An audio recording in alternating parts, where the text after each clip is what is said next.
adesso io direi di passare un attimo la parola anche a Andrea Zanoni, magari facciamo un intervento un po' tutti, poi... Il sindaco Finiguerra quando dice che uno dei due grossi assenti è la società civile. Il Veneto penso sia un po' un esempio eclatante, forse la nostra provincia ancora di più. Io vivo in un comune che forse potrebbe essere il simbolo di questo grosso problema, dei cittadini che non si interessano alla vita quotidiana del proprio comune, della propria amministrazione, di quello che succede, di come viene pianificato il territorio. E dico questo perché io, oltre ad essere Presidente di Paese Ambiente, sono anche dal 2009 consigliere comunale di Italia dei Valori in questo comune, e quindi ho potuto anche vedere capire alcuni meccanismi.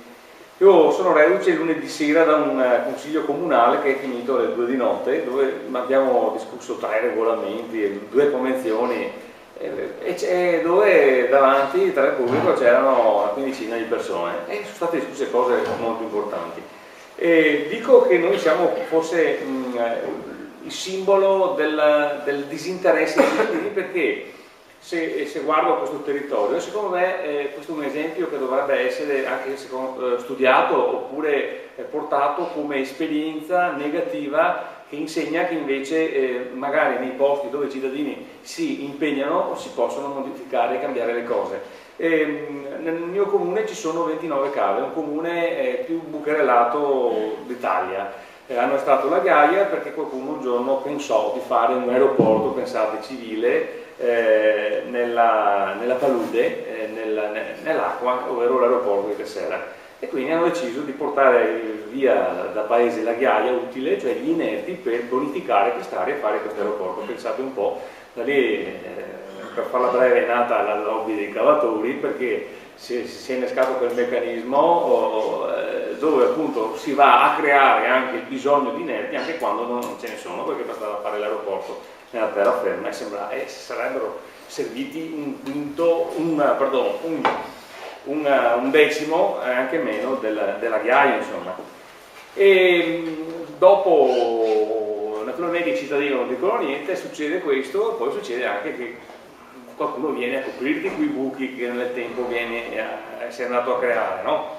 E noi a paese abbiamo 11 discariche, una ha creato dei danni incredibili perché ha inquinato i pozzi, ad esempio, dell'acqua potabile del vicino comune di Quinto, con dei danni inimmaginabili, perché sono andati avanti, pensate, questi cittadini per 6 anni con la tanica e l'autobotte in piazza per rifornirsi di acqua,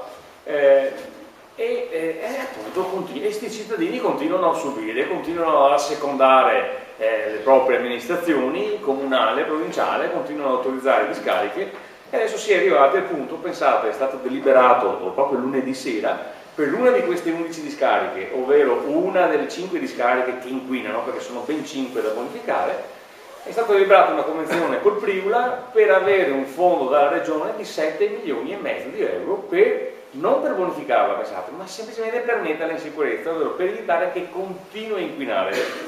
7,5 milioni al giorno d'oggi, voi pensate un po' cosa vuol dire 2-3 scuole, e questo per dei danni causati e per un disinteresse, una superficialità incredibile dei precedenti amministratori che hanno prima autorizzato le stazioni a ghiaia, poi hanno autorizzato le discariche che ci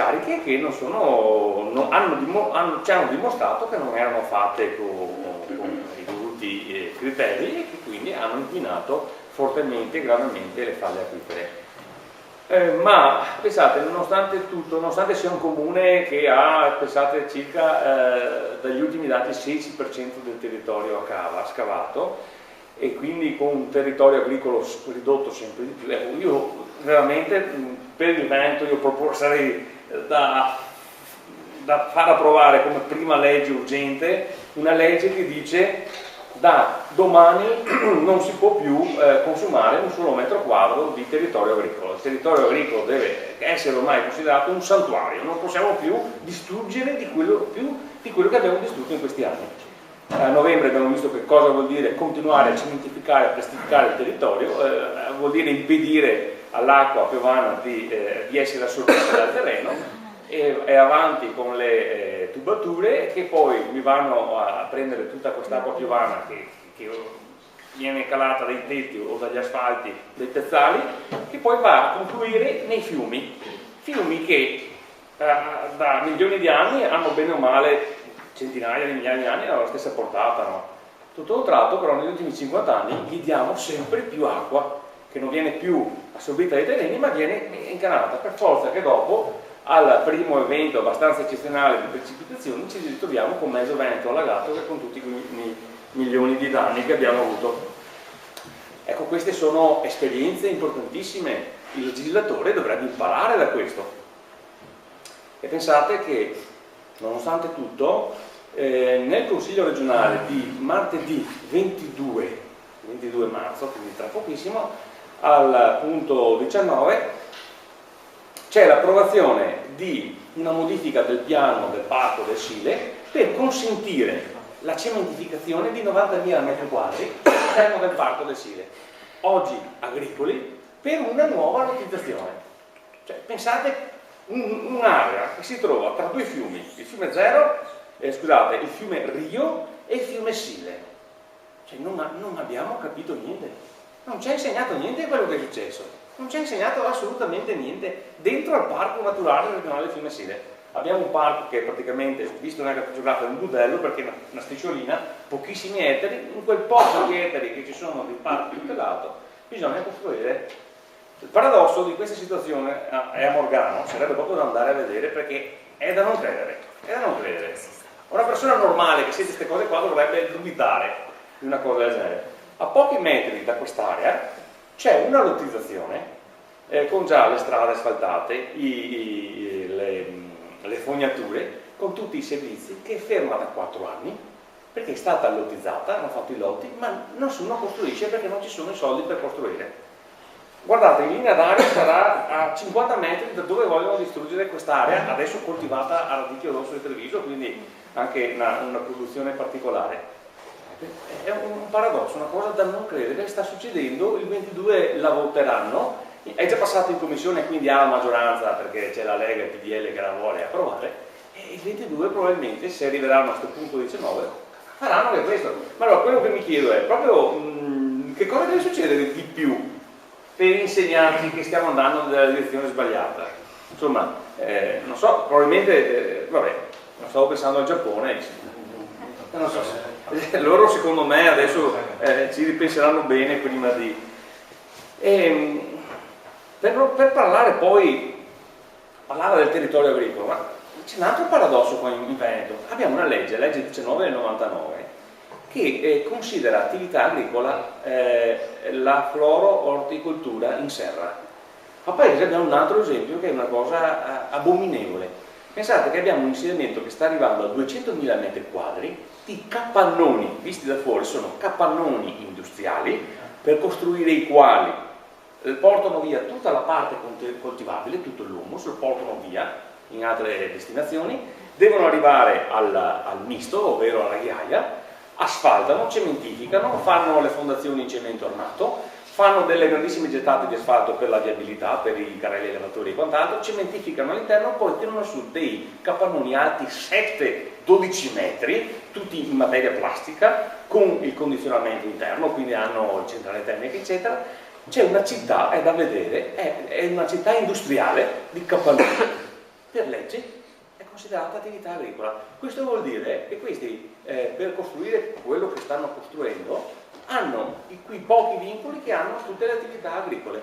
In teoria potremmo arrivare a ridurre il Veneto, una grandissima colata di questi capannoni, nel territorio agricolo, considerando comunque ancora territorio agricolo questa industria. Voi pensate un po' che cosa succede se questa ditta ad esempio fallisce e restano là sti capannoni. Come fai a andare a coltivare dopo, visto che la considerano agricoltura, il radicchio o quant'altro? Ci sono dei paradossi incredibili. E poi Zaia ha scritto il libro Io amo il Veneto, amo la mia terra e quant'altro. Sono leggi che ha fatto anche lui queste qua. Esatto. E questo era un altro esempio. E il consumo del territorio. Devo dire che purtroppo ha ragione Finiguerra quando dice che effettivamente il partito dei palazzinari è un po' trasversale. Io vengo da una storia, un'esperienza paese del PAT, piano di assetto del territorio, poi in Veneto si chiama così, il nuovo piano regolatore. E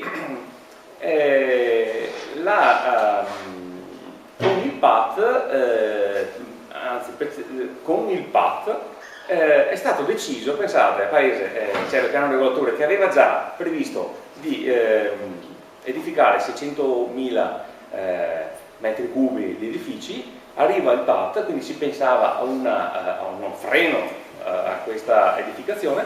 Il PAT ha rilanciato, con il sindaco dopo la giunta del centro-sinistra, con altri 600.000, in una situazione di appartamenti invenduti, di case sfitte e quant'altro, si va a rilanciare del doppio.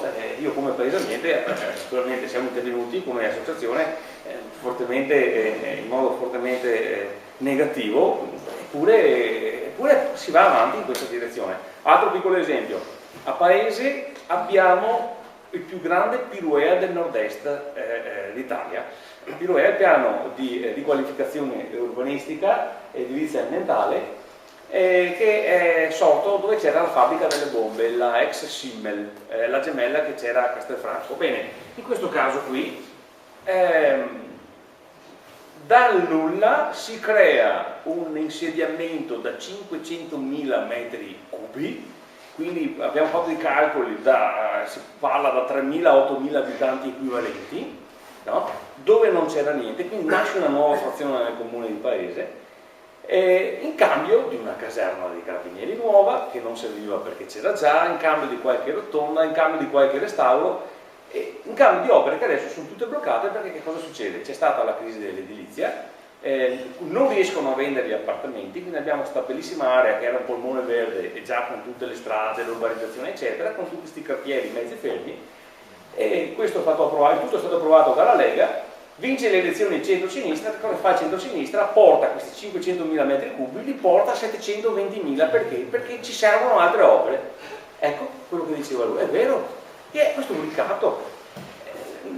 I nostri legislatori, effettivamente la colpa è dei comuni e dei sindaci, però è anche dei legislatori regionali e nazionali che mettono in condizione i sindaci tali da essere ricattati, sono presi con l'acqua alla gola, quindi monetizzano tutto. Ormai stanno monetizzando tutto. L'ultimo consiglio comunale lunedì, quindi non tanto tempo fa, sono state approvate la monetizzazione dei parcheggi per consentire ai bar di aumentare il plateatico esterno, cioè i posti, tavolini, sedie esterne, quindi monetizzi i parchi. Un altro restauro di un'area particolare, anche lì hanno monetizzato dei parcheggi, non fanno più i parcheggi, se è un pieno di macchine, non si sa più mai dove parcheggiare, il comune si è beccato 53.000 euro pur di consentire a sta ditta che doveva fare i parcheggi di non farli più. Ma veramente stiamo monetizzando tutto, quindi abbiamo veramente dei brutti esempi. E un'altra cosa che da questa esperienza che ho visto è che manca anche la passione di molti nostri amministratori. Io devo dire, mi sono letto uno dei tanti punti dell'ordine del giorno del lunedì scorso del Comune di Paese, c'era il regolamento sulla cremazione e sulla dispersione delle ceneri dei cari estinti, no? E a un certo punto ripetutamente si parla di emissione dell'urna dentro i corsi d'acqua, del buttare le ceneri nei corsi d'acqua e quant'altro. Allora, siccome il paese, essendo pieno di cave, non può avere corsi d'acqua perché ormai tutta quella che va giù, no? Abbiamo dei canali irrigui, solo canali irrigui consortili, hanno un'altezza di massimo 20-30 cm, no? Allora, voi vi vedete questi qua che prendono l'urna cineraria e la mettono dentro l'acqua. Il primo passante chiama i carabinieri, che roba è sta qua? Ma non solo, buttare le ceneri in questi canali. Cioè, a Paese con questi canali moltissimi contadini e anche gente che ha gli orti, con l'irrigatore, quello a mano, carica e irriga l'insalatina. Io gli ho detto al sindaco, ma com'è possibile questa roba qui? 50 metri più là c'è il signor X che butta le ceneri della nonna Maria, e più avanti c'è il nonno Betti che prende l'acqua e la butta sull'insalatina. Cioè, allora, per dire, approvano questi regolamenti senza neanche sapere quello che scrivono, corsi d'acqua, cioè capisco il POP, il SILE, va bene, ma fare un copia e incolla, questo è un'ulteriore dimostrazione. Sarebbero tante altre cose da dire, ma so che ormai ne ho già dette troppe di brutte purtroppo. Sì.